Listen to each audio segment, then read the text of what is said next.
नमस्कार, जय हिंद दोस्तों। आप सभी के लिए बड़ी खुशखबरी की बात यह है कि अब वर्ग 3 का नोटिफिकेशन आ गया और वर्ग 3 की एग्जाम बहुत जल्दी होने वाली है। तो अब हम वर्ग 3 वाले को जल्दी जल्दी सिलेबस दिया है। सिलेबस बड़ा लेंथली है, तो अब उस सिलेबस को कंप्लीट करने के लिए क्या किया जाए। बड़ी टेंशन की बात तो ये है कि सिलेबस को कंप्लीट कैसे किया जाए ताकि स्कोर अपने अच्छे हो एग्जाम में।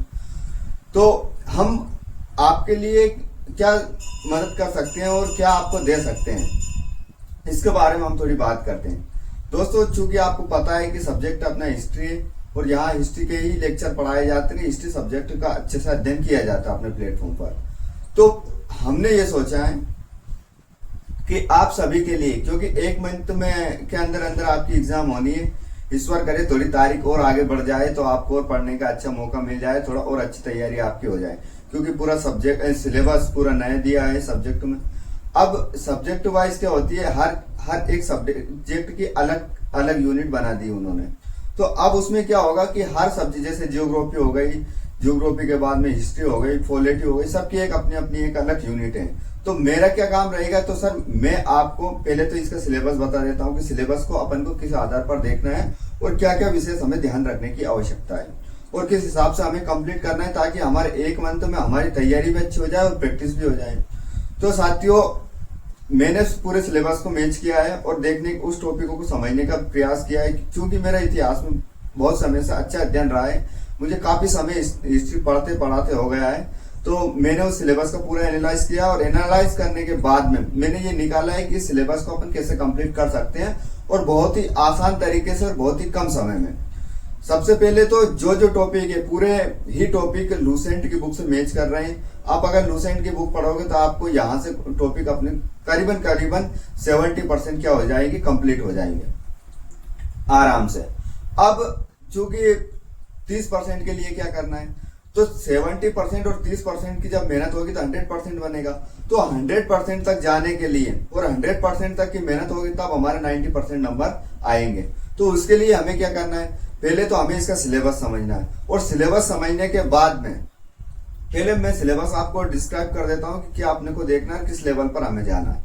देखो, सबसे पहले दे रखा इतिहास से आशी, यानी हमें सीधे सिंपल अर्थों में इतिहास से डेफिनेशन बनाना है। डेफिनेशन से यहाँ से क्वेश्चन पूछेगा सामने। दूसरा पॉइंट क्या है, प्राचीन भारत जानने के प्रमुख स्रोत, पुरातात्विक स्रोत, साहित्यिक स्रोत, महाकाव्य, विदेशी यात्रियों का वृतांत, शिलालेख, मुद्रा, पाषाण, मुद्रा तक, है ना। इतिहास जानने के साक्ष्यों के बारे में हमें बात करना है, यानी कि इतिहास की डेफिनेशन हमें कौन कौन से साक्ष्यों से प्राप्त हुई, इतिहास के बारे में कौन कौन से राइटर यानी लेखक हुए हैं और इतिहास से संबंधित कौन कौन से महत्वपूर्ण पुस्तकें लिखी गई तथा उनके लेखकों के नाम याद रखना और वो लेखक किस राजा के समय था और उस लेखक द्वारा कौन सी पुस्तक लिखी गई उसका नाम हमें याद रखना। यानी कि बेसिक क्वेश्चन यहाँ से बनेंगे। क्या बनेंगे? बेसिक क्वेश्चन बनेंगे, ज्यादा एडवांस में जाने की आवश्यकता नहीं है। अब वो क्वेश्चन कैसे बनेंगे मैं आपको आगे क्लास में बताऊंगा और आगे अपनी जो एमसीक्यू सीरीज चलेगी हिस्ट्री की, ओनली हिस्ट्री की चलेगी, पूरी यूनिट को कंप्लीट करवाया जाएगा। हर टॉपिक से हर यूनिट का क्वेश्चन रहेंगे, यानी कि यूनिट नंबर 18 है अपनी इतिहास, तो हमें क्या करना है, उस यूनिट के हर टॉपिक से क्वेश्चन आपको मिलेंगे और वो क्वेश्चन मिलेंगे जो सीधे आपको कहीं ना कहीं परीक्षा में देखने को मिलेंगे। ठीक है, अब फिर अपन को देखेंगे ताम्र पाषाण काल और पाषाण काल और ताम्र पाषाण कालीन संस्कृति।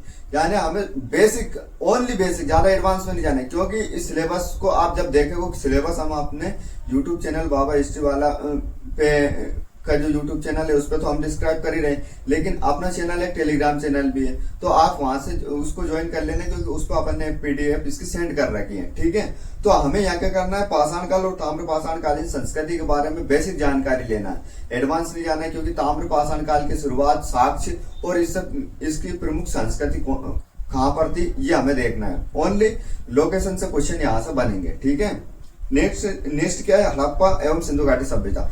अब इसमें देखना है हड़प्पा सभ्यता। हड़प्पा सभ्यता क्या है, हड़प्पा सभ्यता का विस्तार क्या है, हड़प्पा सभ्यता की खोज से संबंधित क्या क्या है, हड़प्पा सभ्यता का पतन कैसे हुआ, हड़प्पा सभ्यता की क्या क्या विशेषता है और हड़प्पा सभ्यता के प्रमुख कौन कौन से स्थल है। बस यहाँ से क्वेश्चन बनेगा, टू द फैक्ट क्वेश्चन बनेगा, कोई डीपली जाने की आवश्यकता नहीं है। और जो मैं क्वेश्चन आपको बताऊंगा और क्या करेंगे अपन, पहले तो अपन उसका प्रश्न देखेंगे और प्रश्न के बाद में उसका आंसर देखेंगे, आंसर के बाद में उसका थोड़ा सा अपन डिस्क्राइब समझ लेंगे, तो क्या होगा, ये अपना टॉपिक वहां से पूरा कंप्लीट हो जाएगा। मतलब कि दोस्तों ये जैसे 18 यूनिट है और 18 यूनिट में कम से कम अपने 14-15 ये टॉपिक है, तो अपन क्या करेंगे, हर टॉपिक से क्या 100 क्वेश्चन के आसपास रखेंगे, तो लगभग 2000 का अपना क्या हो जाएगा, क्वेश्चन अपने पूरे कंप्लीट हो जाएंगे। उन 2000 क्वेश्चनों में हम इतनी बार उसको रिपीट और प्रैक्टिस करवा देंगे इतनी उन क्वेश्चनों की थ्योरी में, तो आपको वो चीजें यूं मान लो कि एक तरीके से अपना थ्योरी भी कंप्लीट हो जाएगी। तो इतिहास में कहीं और भटकने की आवश्यकता है नहीं है, आगे बात समझना। तो अगर हम पे आप ट्रस्ट करोगे तो बिल्कुल कहीं ना कहीं आपको कुछ तो हम मदद कर पाएंगे आपकी। और हमारे साथ एक ही चीज है, अगर आप हमारे साथ कंटिन्यूटी हो तो हम भी आपके साथ कंटिन्यूटी रखेंगे, बेस्ट क्वालिटी कंटेंट के साथ, है ना। दूसरी चीज है धार्मिक सांस्कृतिक एवं दार्शनिक विचारों का विकास एवं आधारभूत अध्ययन, यानी कि यहाँ पर हमें धार्मिक सांस्कृतिक जो विचारक है या दार्शनिक है उनके बारे में हमें थोड़ी सी बेसिक जानकारी लेना है, ज्यादा एडवांस में भी नहीं जाना, ओनली बेसिक। इधर वैदिक काल पढ़ेंगे तो हम पूरा वैदिक काल पढ़ लेंगे, वैदिक काल के उपवेद पढ़ लेंगे, वैदिक काल यानी कि ऋग वैदिक काल उत्तर वैदिक काल दोनों को हमें समझेंगे, और यहाँ पे जो प्रमुख महत्वपूर्ण तथ्य है उनको हम देखेंगे। आगे बात जैन बौद्ध भी हम बेसिक पढ़ेंगे, बेसिक एडवांस दोनों लेवल पे पढ़ना पड़ेगा, जैन बौद्ध भी यहाँ, और मगध साम्राज्य, मगध का उत्कर्ष, जिसके बाद में हम फिर देखेंगे यहाँ से राजपूत, गुर्जर प्रतिहार, चोल, चंदेल, परमार, यानी कि फिर हम इतिहास के उन महत्वपूर्ण शासकों के या राजवंशों पर पहुंच जाएंगे।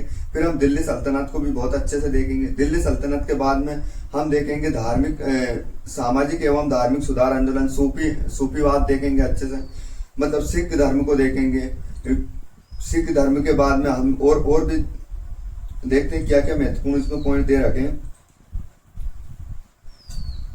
धार्मिक सामाजिक आंदोलन, सूफी आंदोलन, सिख आंदोलन, आधुनिक भारतीय इतिहास में यूरोपियों का आगमन, यूरोपीय कंपनी, डच, फ्रांसीसी, अंग्रेज, ब्रिटिश, यानी कि आधुनिक भारत के कुछ महत्वपूर्ण इसमें टॉपिक दे रखे हैं। जिसके बाद में देखेंगे युद्ध एवं ब्रिटिश नीतियों पर आर्थिक प्रशासनिक ढांचा, यानी कि अंग्रेजों ने किस प्रकार भारत में ब्रिटिश कंपनी की स्थापना की, और यहाँ से कुछ उनके महत्वपूर्ण गवर्नर हो गए, महत्वपूर्ण उनके जो भी अधिकारी हो गए, कहाँ पर उनने अपना प्रशासन की व्यवस्था की, पहले सबसे ज्यादा उन्होंने कोटियां कहाँ पर स्थापित की, फिर किस प्रकार उन्होंने भारत पर अपना प्रभुत्व स्थापित किया, इसको हम समझेंगे थोड़ा सा। अब इसमें थोड़ा सा बाकी पूरा कंप्लीट हो गया, बस ओनली 14 पॉइंट है, और 14 पॉइंट में लगभग अपने को 2000 क्वेश्चन अपने को प्रैक्टिस करना है। तो 2000 क्वेश्चन प्रैक्टिस करेंगे तो क्या करेंगे अपन, अपनी सीरीज में ये रहेगा कि पूरा, यानी कि पहला अपन ने टॉपिक उठा लिया, कि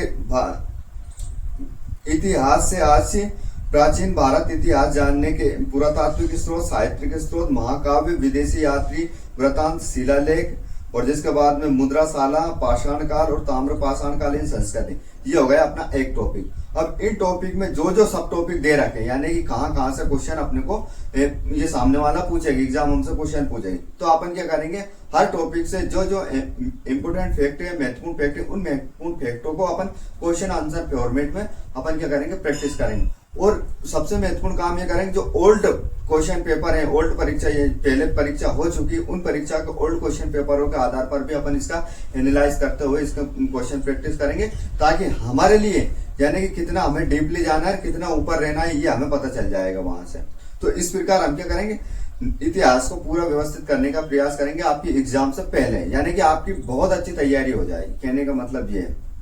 तो आप सभी हमारे साथ जुड़ के और व्यवस्थित तरीके से पढ़ सकते हैं इतिहास, कहीं भी आपको इधर उधर दिमाग खराब करने की आवश्यकता नहीं है। और नहीं मानो तो आप ये लेक्चर देखने के बाद और भी यूट्यूब पे बहुत सारे लेक्चर चलेंगे, वहां आप देख सकते हो, अपनी यानी कि क्वालिटी का अंतर आप डिफाइन कर सकते हो देखने के बाद में। फिर जिसके बाद में क्या होगा, अगर कहीं भी दिक्कत आए, कुछ भी आए, तो आप हमें कमेंट के माध्यम से बता भी सकते हो, बोल भी सकते हो कि सर इसमें अपन को थोड़ा और काम करना चाहिए, आ गई बात हमें।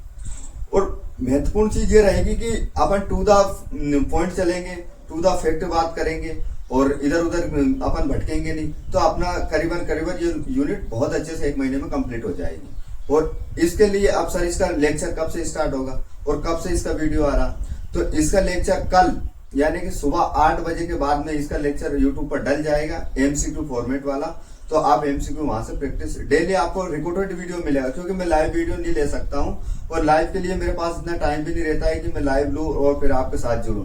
तो सबसे महत्वपूर्ण काम ये होगा कि सुबह जब आप सुबह उठोगे हैं तो आप जब सबसे पहले यूट्यूब खोलेंगे तो मेरा वीडियो आपको मिल जाएगा। डेली आपको एक वीडियो मिल जाएगा इतिहास के क्वेश्चनों का, जिसमें आप प्राचीन, मध्य और आधुनिक पूरी व्यवस्थित तरीके से, और इसमें कुछ विश्व इतिहास के महत्वपूर्ण टॉपिक दे रखे। तो विश्व इतिहास में इतना ज्यादा अपन उसमें भी नहीं घुसेंगे, क्योंकि उसमें बेसिक दे रखा यूरोप की क्रांति, नाजीवाद, फासीवाद जैसे कुछ टॉपिक दे रखे, तो उसको भी अपन समझ लेंगे और उसमें से भी जो महत्वपूर्ण क्वेश्चन बन सकते हैं वो अपन प्रैक्टिस कर लेंगे।